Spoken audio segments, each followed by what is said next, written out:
O que acontece com a sua mente depois de passar 7 anos sem ter endereço fixo? Após viajar por todo o mundo, viver fronteiras perigosas e dormir cada noite em um lugar, será que é possível voltar para uma vida normal?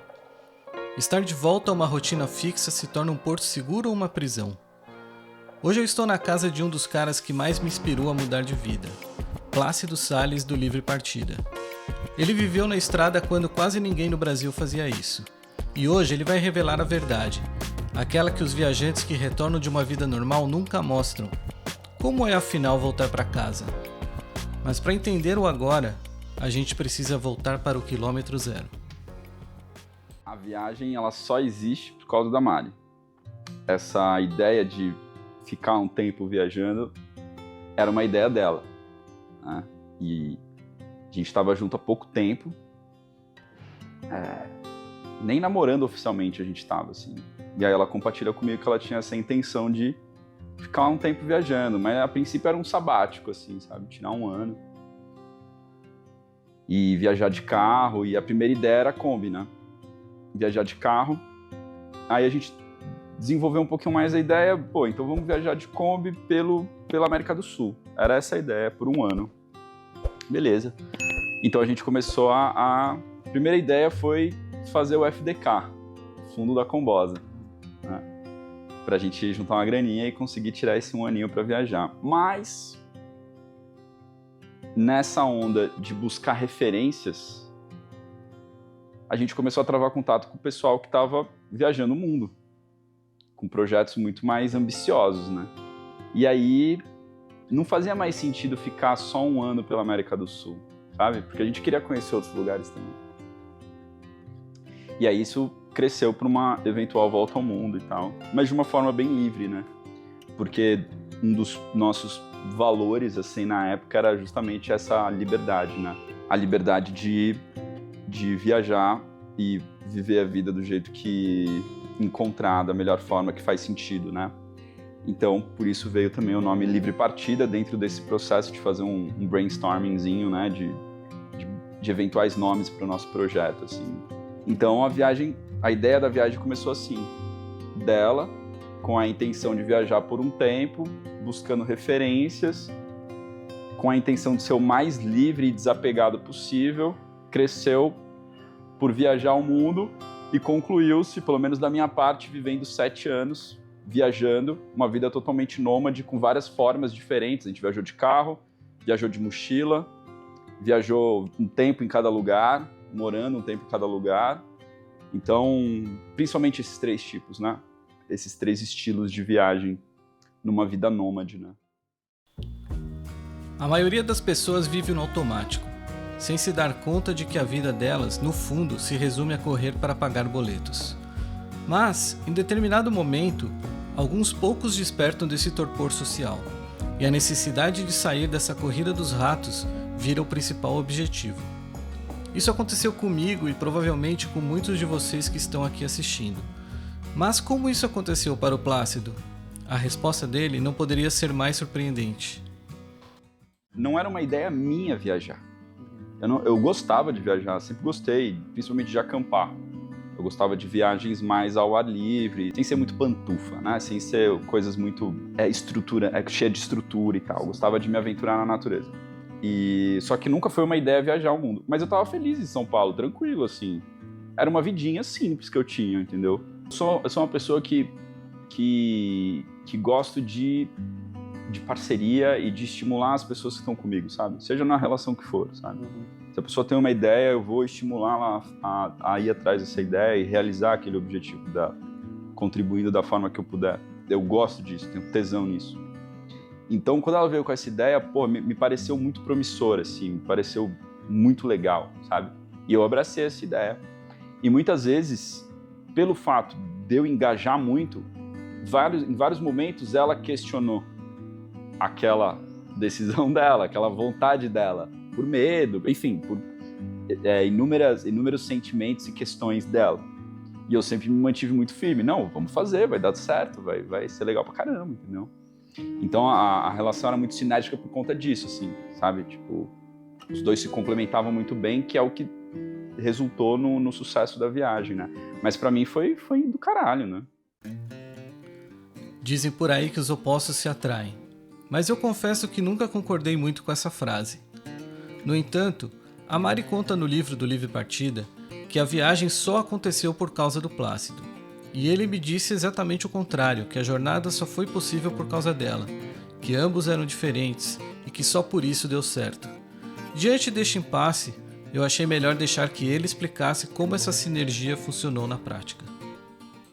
Porque era muito sinérgico, né? A gente se complementava muito bem. Eu era sempre muito otimista, né? E ela, pelo contrário, mais pessimista, mais receosa. E eu já me jogava, não, vamos fazer e tal. Então, esse tipo de complemento, mas não era que um puxava o outro para o lado negativo de ambas os polos, né? Pelo contrário, era um complemento que era fundamental, que era necessário ter para ter o sucesso naquele objetivo, né? Eu vejo muito dessa forma, assim. A viagem deles foi incrível, mas quem acompanhou essa história sabe que eles não viajaram de Kombi. Então, eu perguntei, em que momento o fundo da Combosa virou o fundo da Defender? A gente tinha a ideia da Kombi e a gente começou eu principalmente comecei a ter essas referências da galera que estava viajando só de Defender. E aí eu comecei a questionar a autonomia que a gente ia ter com uma Kombi. No sentido de, a nossa proposta era viver no mato, o maior tempo possível. Fazer camping selvagem, estrada de terra, entendeu? E isso, numa Kombi, na minha concepção, naquela época, seria um estorvo, né? Até porque eu não tinha experiência nenhuma, com Kombi menos. E aí, a proposta de pegar um 4x4 era justamente de ter mais autonomia, de ter mais liberdade, justamente, que era o nosso valor, de ir para qualquer lugar. E eu acho que a nossa decisão foi acertada nesse sentido, porque realmente a gente só se meteu em lugares que a gente se meteu por conta do carro que a gente tinha. E em muitos lugares que a gente acampou que foi do caralho, só foi possível aquilo por causa do carro que a gente tinha. Abrindo um parênteses de que conseguiria fazer a viagem inteira igual se fosse de Kombi. Só lugares específicos que a gente acessou que só foi possível por causa do carro. Mas a viagem inteira seria feita de Kombi igualmente. Hoje eu tenho mais propriedade para falar sobre isso. Mas na época o pensamento era esse. Talvez a gente ficasse muito limitado com a Kombi. A gente queria mais autonomia e liberdade. Né? Talvez por um pouco de influência também do que vocês tinham de referência na época. Totalmente por influência, mas também por esse raciocínio lógico, né? E porque o Defender é o carro mais bonito do mundo. Não é à toa que, ó o monstrão aqui tatuado no braço. Mas sair para viajar não é simplesmente abrir a porta de casa e sair. Envolve planejamento, envolve trabalho, envolve dedicação. Hoje as coisas estão mais fáceis para quem pensa em viajar, mas quando eles decidiram fazer uma volta ao mundo, praticamente não existiam referências. Não me arrependo de nada do que eu fiz, mas não faria absolutamente nada do que fiz. É isso, entendeu? Na época que a gente saiu pra viajar, porra, era meio... Não se falava muito nisso, né? A gente não sabia nem mexer com a própria grana que a gente tinha, cara. A gente parte em 2015, né? A gente começa a planejar em 2013. Cara, não tinha... A gente não tinha experiência nenhuma com guardar dinheiro. A gente guardava dinheiro embaixo do colchão, você entendeu? Entre aspas, né? A gente guardou na poupança, sacou? A gente não aplicava em porra nenhuma, não... demorou pra caramba pra comprar dólar. A gente teve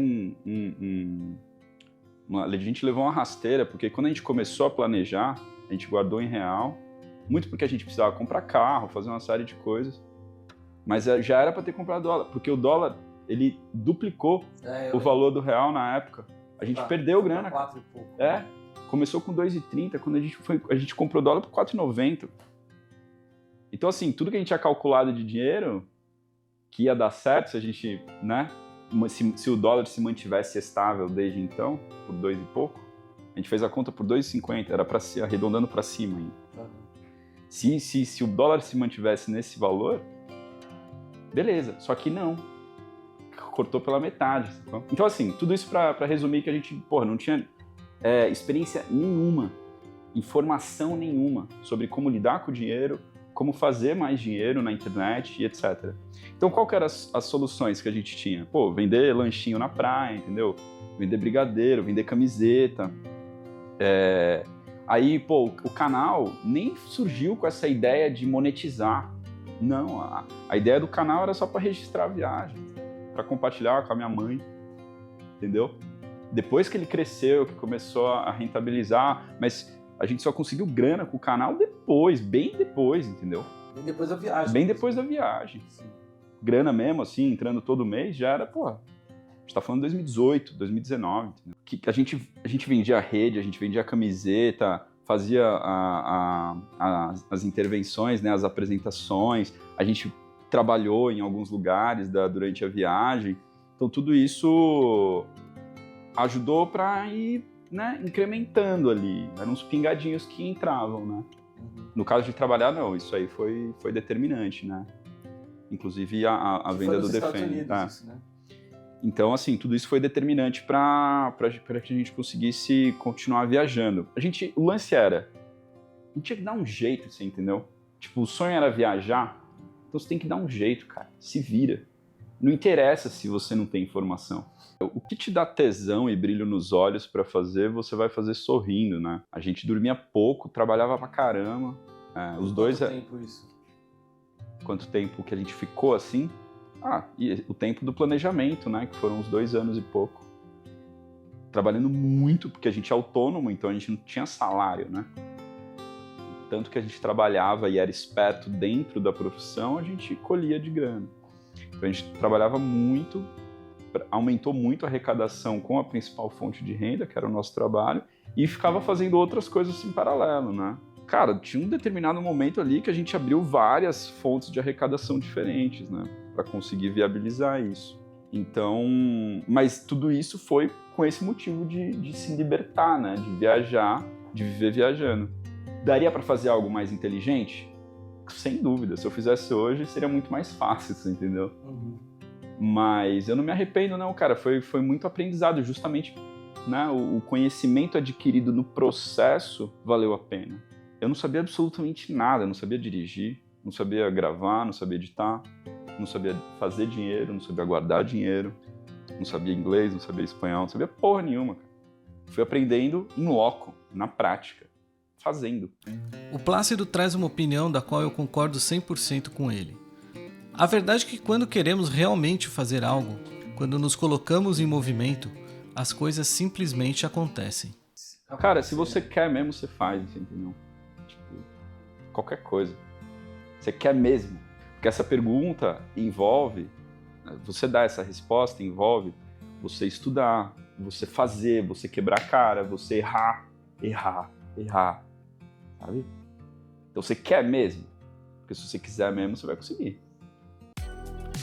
Uma outra coisa que ainda põe medo em muita gente que está pensando em cair na estrada é saber onde vai dormir. Mas eles tinham um gosto ainda mais peculiar. Eles gostavam do famoso wild camping e do free camping, os estilos de acampar sem custo e na natureza. Numa época com pouquíssimas referências, a pergunta que fica é: como era escolher esses locais? Cara, assim, o lance do wild camping pra gente era... a gente tem que encontrar... Era uma diversão nossa. Encontrar... Na época tinha um aplicativo que chama iOverlander, que era um aplicativo onde os overlanders, né, os viajantes de carro e tal, eles compartilhavam a localização de um tipo de camping, né? Seja ele free camping, wild camping ou hotel e tal. Posto de gasolina que daria para passar a noite com o seu veículo, né? Seja no estacionamento ou então um lugar totalmente selvagem, numa área livre e tal. E a nossa pira é encontrar lugares e compartilhar lá, né? Então, mas isso começou, e a gente desenvolveu uma habilidade muito boa nisso, de olhar no mapa e falou, acho que aqui vai ter um lugar foda. E aí entrava e realmente era, então não, era uma cilada, sabe assim? Então a gente desenvolveu essa habilidade de encontrar bons campings, assim, bons lugares para passar a noite. Mas o que começou a dar essa confiança para vocês de que, não, aqui realmente é possível? Consegue trazer isso em palavras? Confiança especificamente, acho que era mais porque eu era mais doidão nesse sentido. No começo a Mari ficava mais receosa e a gente foi tateando, foi sentindo, sabe? Mas foi muito natural pra gente, eu diria, de sentir a parada. Eu acho que o lance de você, eu sempre comento isso, assim, o lance da gente ter no DNA do brasileiro, assim, uma noia. Você anda na rua aqui em São Paulo, você não vacila, assim, entendeu? Você fica, prestando muita atenção em cada um. Já tem um pouco de força natural. Você tem um feeling, né? Uma sensibilidade para sentir o perigo. Né? Então, a gente percebia muito isso, a gente sempre teve muito essa sensibilidade. E nunca rolou nada, assim, de estresse com outras pessoas, por exemplo. O que já rolou muito foi com a própria natureza, cara. A natureza, ela é severa. Muito mais do que qualquer ser humano. Né? Por exemplo, a gente estava na Croácia. Aí nessa onda, né? Porra, vamos no mapa aqui. Cara, tem uma montanha lá, tem bastante área livre e tal. Vamos subir a montanha. Tá, subir uma montanha. E aí quando a gente chega num lugar, assim, vários spots, vários lugares legais para acampar na montanha, assim. Uma montanha com uma formação rochosa mó bacana, assim. Tinha uma vista maravilhosa. Só que o clima ali tava meio fechado e tal. Tipo lá, vamos alcançar esse lugarzinho aqui. A gente subiu bem, né? Quase até o cume, onde dava para subir com o carro, e achamos um lugarzinho. Assim que a gente se estabelece e tal, fez uma comidinha, nem chegou a anoitecer, se não me engano, posso estar equivocado, mas acho que nem chegou a anoitecer, começou a chuva. Aí veio a chuva, a chuva foi aumentando, e a gente dentro do carro. Na época era o alemãozinho, né? O Berlingo. Chuva pra caramba. Dormimos naquela chuva. Quando a gente acordou, o lugar onde a gente tava inundado. A água batendo na porta do carro. E aí eu falei, cara, vamos sair daqui, meu. Vamos sair daqui, que essa porra vai levar o carro, né? Aí a gente liga o carro, volta pra estradinha de terra. E aí tava no topo da montanha. E a água enxurrada, velho. Num dos lugares que a gente tinha cogitado de dormir, tava lotado de água. E a água, virou rio a parada. E aí vários lugares da estrada tava inundado.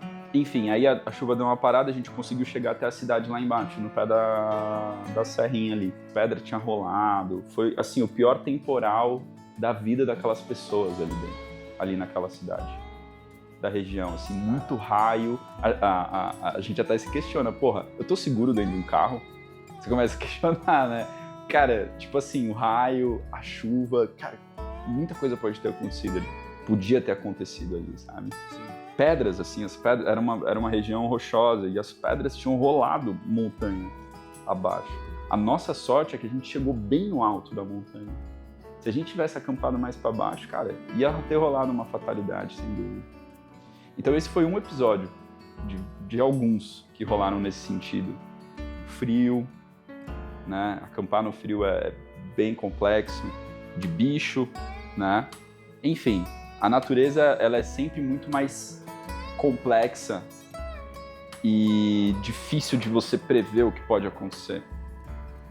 Ser humano também, mas a gente nunca teve nenhum episódio ruim com o ser humano, assim, sabe?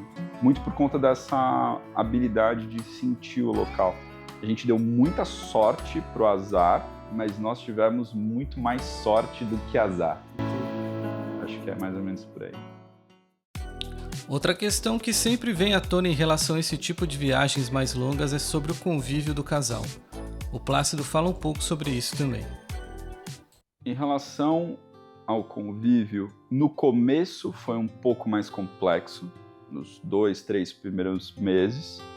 Depois ficou super azeitado, nossa relação ficou ótima. A gente já nem discutia mais sobre as coisas. A gente desenvolveu uma sintonia muito boa, principalmente para tomar decisões e perceber o que era incômodo para o outro. Isso facilita muito a relação, né? Então, ela foi melhorando, a relação foi melhorando e, ao mesmo tempo, a gente vai se adaptando. A viagem deles tem um ponto bem curioso. O Plácido tinha parentes espalhados por diversas regiões do mundo, dos quais muitos ele não tinha nenhum ou pouquíssimo contato. Mas durante a viagem, ele acaba conhecendo e revendo esses familiares, fortalecendo esses laços. Foi uma parada muito específica da nossa viagem, né? Embora eu já tenha visto outros viajantes que também têm famílias espalhadas e tal, amigos principalmente. Mas no meu caso especificamente foi muito emocionante. Primeiro porque eu conheci familiares que eu não conhecia. E segundo que eu levei minha irmã pro altar, né? Com o Defender, assim. Defender quebrado, andando a 5 km por hora na primeira da reduzida. E então foi muito, muito legal isso, assim. E ajudar, na época que minha irmã tava com a casinha dela lá, eu ajudei a fazer umas reformas. Então foi muito emocionante, sabe? O meu irmão tinha um Defender também. E várias outras coisas em comum, assim. E assim, eu conhecia meu irmão, mas eu o vi acho que 1 ou 2 vezes na vida quando eu era criança, assim, entendeu? Quando meu pai, ele era vivo ainda. E então eu meio que não conhecia, né? Não sabia nada dele. E ele tinha um Defender, tinha várias outras coisas em comum, assim. Inclusive, a entrada triunfal em Lima, com o carro quebrado, assim, e ele, tipo, tava lá e ele me ajudou, né, nesse processo, ajudou a gente. Então foi muito, muito icônico, assim, sabe? Foi muito específico, muito especial, sabe? Foi bem legal. Uma das coisas que todo viajante uma hora ou outra acaba se acostumando é com o desapego. Afinal, morando em um local com espaço tão reduzido, acabamos aprendendo que devemos carregar apenas o essencial. Mas, e quando o projeto pede uma mudança drástica, como vender o carro que já faz parte da expedição? Esse lance de passar o carro adiante, pra mim, pegou muito, porque o Monstro, ele foi o meu primeiro carro. Ele foi o carro que a gente idealizou para viajar ao mundo. A minha ideia era voltar com ele e ficar com ele pro resto da vida. Essa era a ideia. Quando a gente descobre que ele se torna um carro de colecionador e se torna muito mais valioso do que é para nós aqui no Brasil, a coisa muda, porque isso iria, de certa forma, garantir a permanência na estrada, a continuidade da viagem. Então, a partir desse momento, vem uma série de sentimentos conflitantes. E aí a decisão foi, cara, vamos continuar na estrada. E aí até tem o vídeo no nosso canal que, porra, eu chorando, entendeu? Por causa do carro, é ridículo, mas tem um apego, um apelo afetivo, emocional muito forte pra mim. Uhum. Então foi um episódio muito, muito emocionante mesmo. É muito emocionante. Eu fiquei uns tempos ali, alguns minutos dentro do Monstro, só lembrando as coisas, sabe? Cara, como a gente se apega, né, velho? Tipo, como um amigo, né? Um parceiro aí que ficou com a gente quase 2 anos. Mais de 2 anos, na verdade, né? E agora tá indo, cara. É bem difícil. Mas aí, faz parte, né, cara? Se a gente quer viajar um mundão, faz parte, né? Faz parte do desapego. De conhecer pessoas, deixar pessoas que a gente ama. De conhecer esse carro. Cara, que ridículo, tipo... Meu, eu tô filmando porque é muito ridículo, tipo, eu tô mal emocionado. Por causa de um carro, mano. Mas tudo que ele representa é demais. Tudo que ele ensinou pra gente é demais. E é por isso que eu tô assim agora. Após a venda do Monstro, um novo leque de possibilidades se abre. E uma outra mudança importante acontece no projeto. Eles optam por viajar pela Ásia como mochileiros, sem contar com o conforto mínimo que já estavam acostumados no carro. Viajar de carro é muito mais agradável, né? Você tem muito mais liberdade, tanto de locomoção, quanto de se sentir à vontade na sua própria casa. Eu prefiro muito mais. De todas as experiências que a gente teve, a viagem de carro ela é muito mais legal, sem dúvida. Para mim, pelo menos, é. Agora, para nós, naquele momento ali, de ter concluído a viagem pelas Américas, bater Ushuaia, Alasca, foi uma conclusão, foi um checkpoint, entendeu? Um outro ponto, o desgaste, tanto físico, quanto emocional e quanto financeiro de você despachar o seu carro é muito forte. E a gente não queria passar por aquilo de novo. Passou, né, do Colômbia ao Panamá e falou, meu, isso aí é um saco, cara. Burocracia, tem que esperar, você não tem garantia de nada, assim, entendeu? Enfim, então tem essa questão também do despacho do carro. Juntando essas duas coisas, legal, a gente concluiu uma etapa da viagem, não queremos mais despachar carro e a gente conseguiu uma graninha legal, foi um momento de refresh, assim, sabe, de atualização da viagem. É uma nova etapa, então o sentimento era esse, assim, era uma nova viagem dentro da viagem, sabe? A Ásia, mochila, totalmente diferente do que a gente estava vivendo. Então foi uma quebra de paradigma, foi uma saída total da zona de conforto, porque querendo ou não, a gente estava totalmente confortável vivendo no carro. Então muda tudo, então foi divertido, foi uma nova etapa, foi uma nova aventura. Foi tipo férias. Não diria férias, porque já era a nossa vida, né? A gente já tinha incorporado o estilo nômade de viver. Tá. Então era a nossa vida, só que era uma nova aventura, era algo novo. Então a gente estava bem entusiasmado nesse sentido. Após a passagem pela Ásia, eles resolvem fazer a Europa com um carro. Mas, para quem viveu no extremo minimalismo apenas viajando com mochilas, há outra grande mudança no formato dessa nova viagem. Quando a gente conclui a Ásia de mochila, a gente fala, meu, a gente gosta mesmo de viajar de carro, então a gente precisa de um carro. Ao mesmo tempo, a gente já estava muito calejado numa vida nômade, então a gente realmente só precisava do mínimo. A nossa experiência com as Américas foi de levar muita coisa inútil, muita coisa desnecessária. E vivendo de mochila, tem muito menos coisa ainda. Então a gente só tinha 2 mochilas, entendeu? A gente precisava de um carro enorme, com um monte de coisa. Não, a gente só precisa de um carro para se locomover e dormir dentro. Pô, berlingo, perfeito. Pagando super barato, foi um carro muito barato, extremamente econômico. Foi um super acerto. Depois a gente vendeu ele, então pegou de volta uma grande parte da grana que a gente investiu. Então foi muito bom, E foi realmente muito minimalista. A gente botou uma tábua de madeira, que a gente levou no marceneiro lá na Alemanha. Pronto. Comprou um colchão, sacou? Fininho. E pronto, é isso. Comprou também um fogareiro. E era isso. A tábua, o colchão e o fogareiro.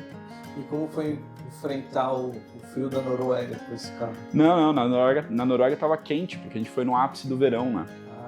Tanto que a gente pegou o sol da meia-noite lá. A gente tinha uma característica de fugir do frio. Nos extremos, a gente estava sempre quando estava calor. Buscava mais ou menos isso, né? Após o término da volta ao mundo, eles compram uma Kia Besta para viajar pelo Brasil. Mas pequenos problemas aparecem e o casal começa a dar os primeiros sinais de desgaste. Broxou legal, cara.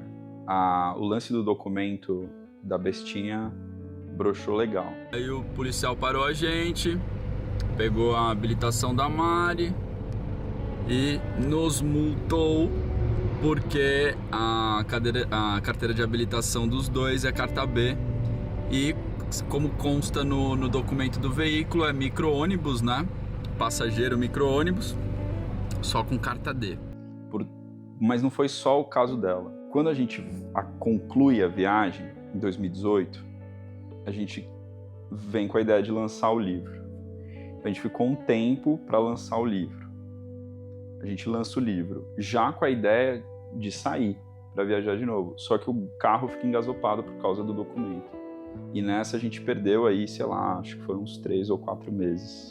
Então broxou bastante. A gente já tinha acabado de concluir uma volta ao mundo. Então, quando a gente volta para cá, a gente começa a fazer um monte de palestra, você entendeu? A fazer um monte de coisa, aparecer em um monte de lugares, assim. E eu curti essa onda de colher frutos da viagem. Só que a Mari não. A Mari, ela entrou numa depresinha, assim. Tipo, não quero ficar aqui, cara. Então isso foi foda também. Houve um pequeno desalinhamento entre a gente, assim. Não chegou a conflitar na nossa relação. Mas, tipo, cada um tava numa onda, você entendeu? E aí ali já começou essa diferença. Aí quando a gente sai para viajar, de novo, né, com a besta, a ideia era viajar pelo Brasil. Foi muito legal, a gente já estava, com muita vontade disso, mas tinha algumas coisas que fizeram eu e a Mari, né, principalmente se separar, assim. E aí logo em seguida veio a pandemia. Então a gente nem ficou muito tempo viajando pelo Brasil. Vários pontos pequenos, assim, a nossa relação é muito legal. Não tem nada de reclamação, assim, pelo contrário, eu acho a Mari muito, muito foda. São mais coisas pontuais, assim, sabe? E aí a gente se separa, veio a pandemia, e aí encerra a fase viajando junto, né, eu e ela. E aí a gente se separa, eu continuo viajando sozinho, e ela também vai fazer os rolês dela, né?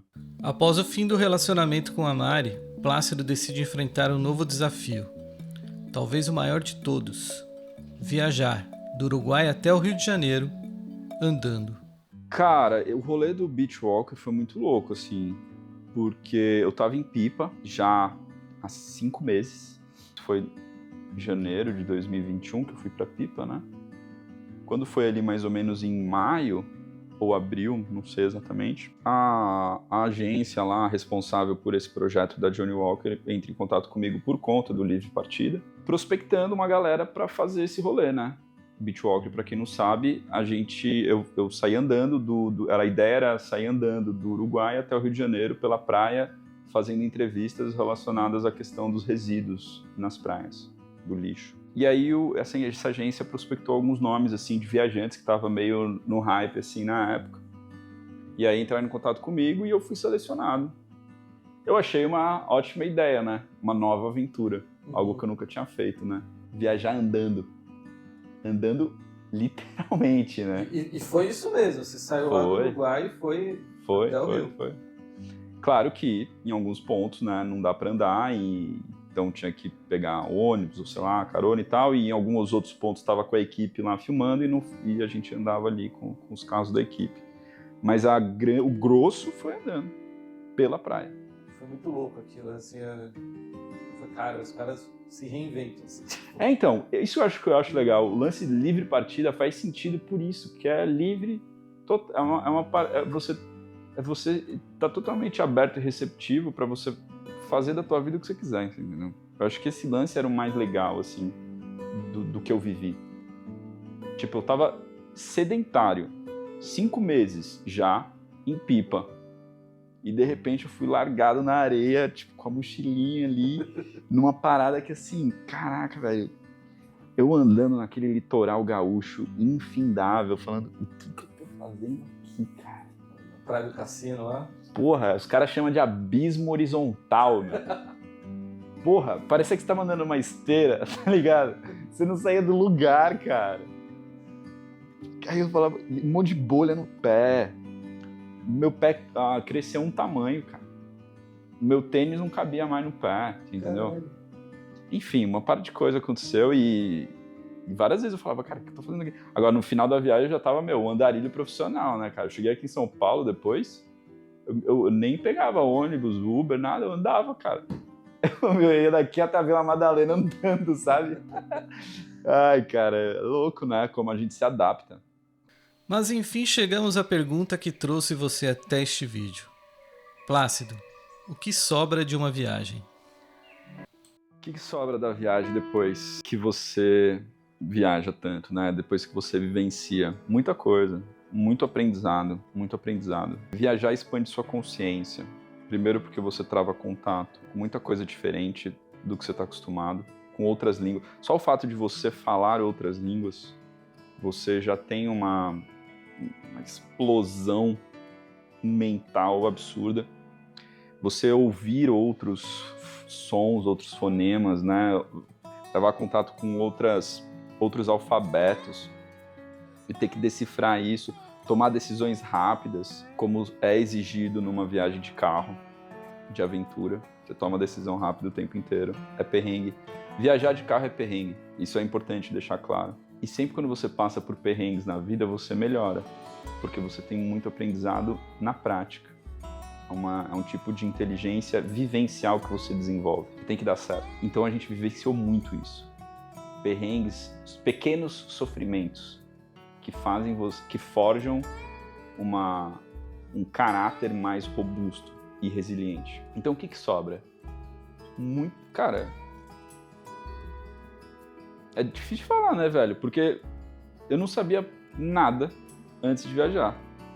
E quando eu volto, eu tenho um tipo de visão de mundo tão ampla e complexa que nem dá pra compartilhar. É uma outra pessoa, cara.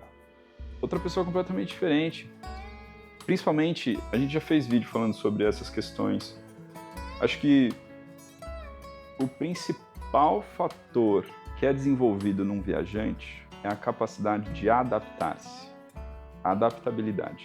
Se você desenvolve bem essa habilidade, você vai se adaptar bem em relacionamentos, você vai se adaptar bem na profissão, você vai se adaptar bem geograficamente, você vai se adaptar bem no sentido de sentir-se bem onde você está. Porque uma vida de viajante é uma vida com perrengue, com muito perrengue, mas ao mesmo tempo é uma vida contemplativa.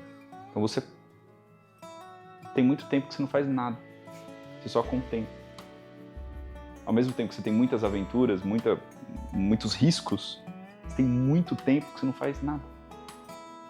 E quando você está no dia a dia, em qualquer cidade que seja, você não tem esses momentos que você não faz nada. Você não tem tédio.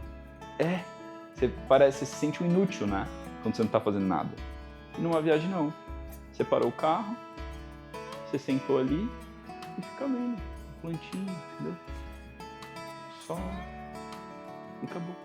Então essa mistura entre você ser exigido a dar soluções e adaptar-se, mesmo em situações difíceis de se adaptar, essa mistura desse elemento, com uma vida contemplativa, serena, cara, resulta em uma série de processos íntimos que fazem com que você viva melhor. Você tem picos de estresse, não é um estresse constante, como viver em São Paulo, por exemplo, trabalhando e tal, não sei o quê. Não, você tem picos de estresse que você precisa resolver, depois aquela contemplação, aquele sossego, né? Até o momento que você é acordado por sei lá o que acontecendo, aí no novo um pico de estresse, precisa resolver aquilo, depois a contemplação, você entendeu? Uhum. E aí, você é jogado pra tua cidade, seja lá qual for, no meu caso é São Paulo. Eu meio que aprendi a viver assim, entendeu? Tipo, eu preciso resolver as coisas do trabalho, aí eu tenho essa contemplação, sabe? Isso pra mim é muito rico. Você meio que trouxe essa adaptação, essa adaptabilidade pra sua vida na rotina que você tem em São Paulo. Exatamente, cara. Hoje eu me sinto uma pessoa muito resiliente, cara, por conta do estilo de vida que eu vivi durante esses 7 anos viajando. E diria que, eu poderia elencar várias características adquiridas em decorrência da experiência de viver uma vida nômade. Mas além da adaptabilidade, do estado de consciência mais contemplativo, eu diria que uma outra característica muito legal, que eu desenvolvi muito por conta da viagem, é a capacidade de você enxergar um indivíduo de forma plena, assim, entendeu? Sem julgá-lo. Seja ele de esquerda ou de direita, seja ele branco ou preto, ou qualquer coisa, assim, entendeu? Tipo assim, é esse indivíduo aqui, ele é único. Eu lembro que uma vez a gente foi subir lá em Cali, na Colômbia, a gente foi subir o morro, que inclusive tem um Cristo lá em Cali, e aí tem uma favelona lá. E a gente sobe, e o carro me quebra dentro da favela, né? E Cali é conhecida também por ter seus riscos ali. Né? É, meio perigoso. Aí, porra, o carro quebra, tinha uns noia do lado do carro. Noia mesmo. Brasileiro, né? Aquilo que eu falei, tem o feeling, consegue perceber a tensão. Aí beleza, né, cara? Aí chegou um noia, a gente tinha a bandeirona do Brasil ali lá atrás do Defende. Aí o cara chegou, ei, parceiro, vocês são do Brasil e tal. Isso, a Mari dentro do carro, ela nem saiu, só eu que ficava ali fazendo os corre pra conseguir, né, resolver a parada, enquanto ela tava entrando em contato com o Land Rover Club de Cali e tal. que inclusive foi o pessoal do Land Rover Club que ajudou a gente. A gente ficou na casa deles enquanto o carro foi pra oficina e tal. E aí esse camarada me noia, né? Claramente, assim, você é brasileiro e tal? Sou. Ô, parça, a minha banda favorita é do Brasil, cara. Eu falei, é mesmo? Qual que é a tua banda favorita? Eu já tava esperando qualquer coisa, menos a que ele falou. Ele me manda um Sepultura, velho.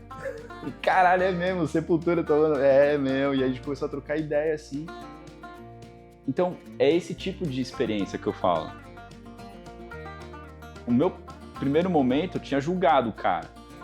Pô, tô fudido, o cara vai querer me... Sei lá o que vai querer fazer aqui, né? Eu tô totalmente vulnerável aqui. E não, o cara vem trocar ideia e tal.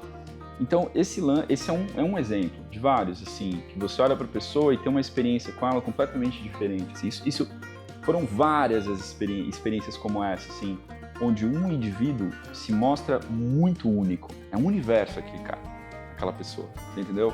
E você tratar as pessoas como indivíduos únicos facilita muito a sua compreensão sobre as pessoas e até lidar com elas. Porque não interessa o que você acha que essa pessoa é, você entendeu? Esquece, cara. Você tá falando com um indivíduo, você entendeu? Entenda-o, ao invés de botar o teu julgamento.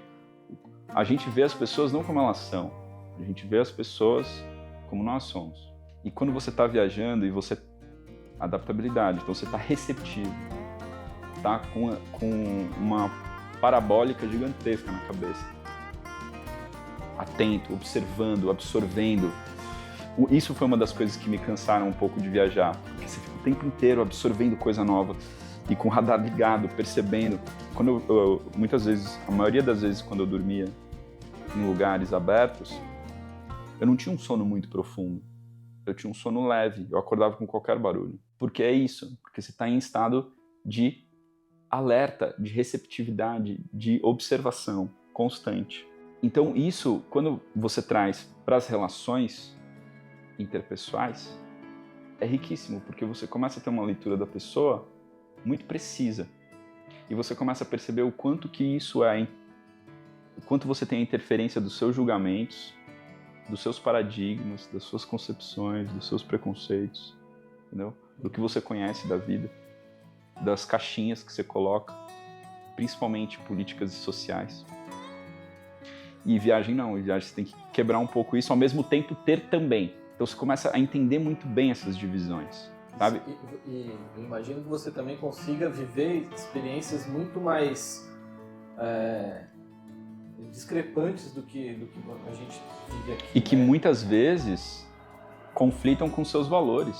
Tipo assim, porra, se você vai viajar no mundo asiático, e quando eu falo asiático, tô englobando a Ásia real, total.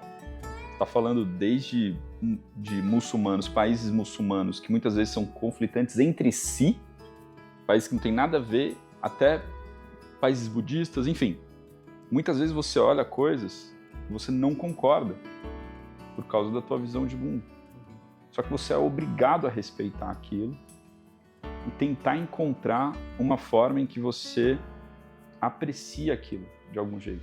E nunca vai ser uma visão completa, vai ser sempre parcial. Então você tem que ter essa humildade também, de entender que você não vai visualizar o todo daquela realidade.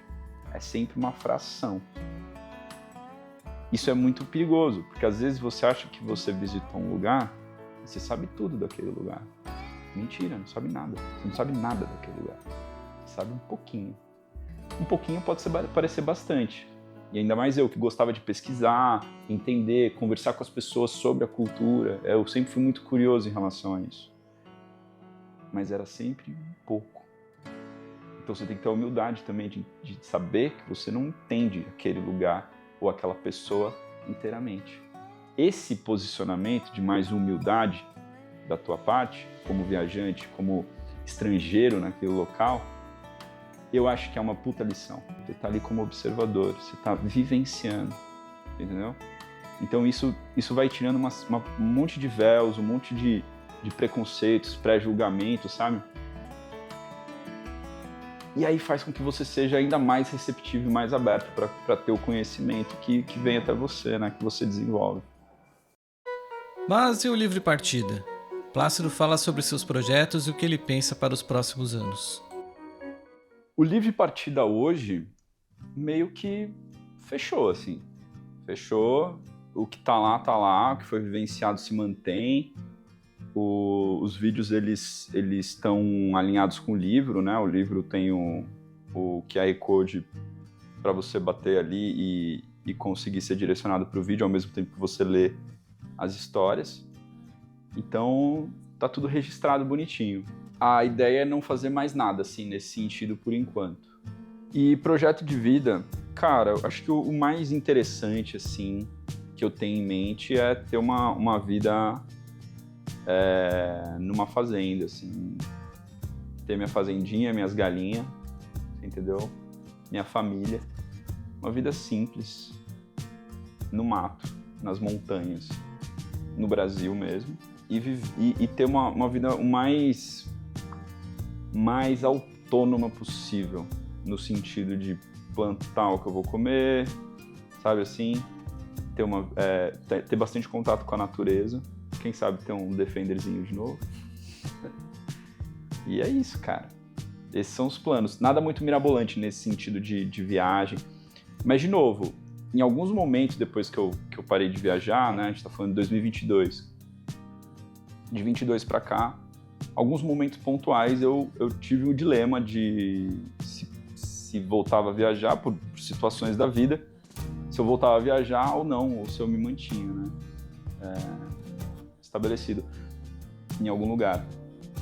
Mas depois de 7 anos viajando, eu me declaro contente, satisfeito com a vida nômade que eu levei nesses 7 anos. E futuramente, eventualmente, isso pode voltar a fazer sentido para mim. Tem algumas viagens que eu quero fazer, mas não agora. Agora é momento de assimilar muita coisa que aconteceu ultimamente, né, na minha vida, algumas coisas pessoais, e construir uma vidinha bacana, sabe? Assim, essa é a proposta. Você quer divulgar algum trabalho seu, alguma coisa? Cara, eu vou deixar o link do livro que a gente continua vendendo, né? Então você pode adquirir o livro. É um livro sensacional. O livro é sensacional, não foi porque eu fiz, não é porque é filho meu, mas ele realmente tá muito legal mesmo. Tá bonito, ele é interativo, né? Tem os vídeos e tal, e a Mari escreveu de forma sublime, ele passando a carga emotiva, sentimental dela muito forte, assim, do que ela realmente estava sentindo. Então o livro tá lindo. Cara, assista os vídeos lá, tem muita informação, né, cara? Porra, a gente compartilhou várias sacadas, várias reflexões e mostrou muitos lugares, então tem muita coisa boa no canal, dá uma olhada lá. Aí tem minhas coisas pessoais, né, com que eu trabalho, tem meus cursos, tem minhas aulas, então vou deixar aí com você também o link do meu canal, das minhas redes sociais, Instagram e tal, junto com os meus cursos.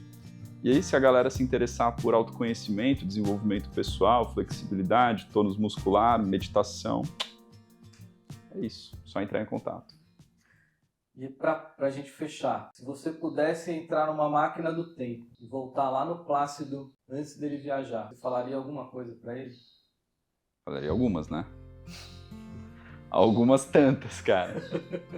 Eu não saberia colocar numa ordem hierárquica. Então, meio aleatoriamente... É que é difícil falar isso porque todas as coisas que eu que eu sei hoje, só foi possível saber vivenciando o que eu vivenciei e errando o que eu errei, né? Entendi o paradoxo. Então não teria como eu chegar e falar, faz isso. Entendi. Porque senão eu não chegaria nessa conclusão se eu não tivesse vivenciado. Essa é uma ótima resposta, né? Então, talvez deixa acontecer, cara. Não tem, não. Talvez, na época, até antes da viagem, falaria para comprar uns bitcoins? Falaria. Guardar uma grana? Isso faria diferença. Agora, tudo o resto, assim, Faça uma educação financeira? Isso daí acho que seria o principal, cara. Mas em relação à experiência de vida, assim, você só aprende certas coisas quando você realmente passa por aqui, não tem jeito. Então, deixa eu viver mesmo. Beleza, mano. Cara, obrigado. Obrigado por ter me recebido, cara, porque você não sabe o quanto de não eu tomo pra chegar em um que fala sim. Nossa, não, imagina. Então... Cara, assim, a quantidade de pessoas que ajudou a gente no Livre Partida e que me ajudou, assim, na estrada, sabe? É incontável. É incontável. Eu jamais vou conseguir ajudar as pessoas o tanto que me ajudaram. Jamais. Então, cara, isso, tipo assim, receber você na minha casa pra gente trocar essa ideia, eu não tô fazendo um favor pra você. É um prazer, assim, entendeu? Seria uma retribuição do que já fizeram pra mim se, tipo assim, você estivesse viajando e falar, meu, usa a casa, vai tomar banho, come aqui uma comidinha que eu fiz. Aí sim seria uma retribuição. Sim. Isso que eu tô fazendo contigo não é uma retribuição. A gente tá trocando a ideia. Não, a ideia sempre é essa, assim. Acho que desde quando a gente tinha o canal, a ideia era essa, sabe? Tipo, compartilhar uma visão de mundo que a gente acha relevante, que eu acho relevante. Porque é isso que faz sentido, sabe? Compartilhar, cara. Tipo, eu não tô aqui pra me mostrar como o cara que saiu pra viajar, olha como eu sou bonzão, entendeu? Não, cara, tô aqui justamente pra te estimular a ter uma visão de mundo mais ampla. Sem dúvida nenhuma não foi só um bate-papo. Foi estar presente, ouvindo histórias de alguém que lá atrás, durante muitas noites, de uma forma silenciosa, mas poderosa, transformou a minha vida e de muitas outras pessoas. E esse canal fica aberto para uma participação da Mari Beluco, que fez 100% parte dessa incrível história. Se você puder, adquira o livro deles. Além de receber uma incrível obra sobre o Overland, você estará ajudando a perpetuar essa história. Até a próxima.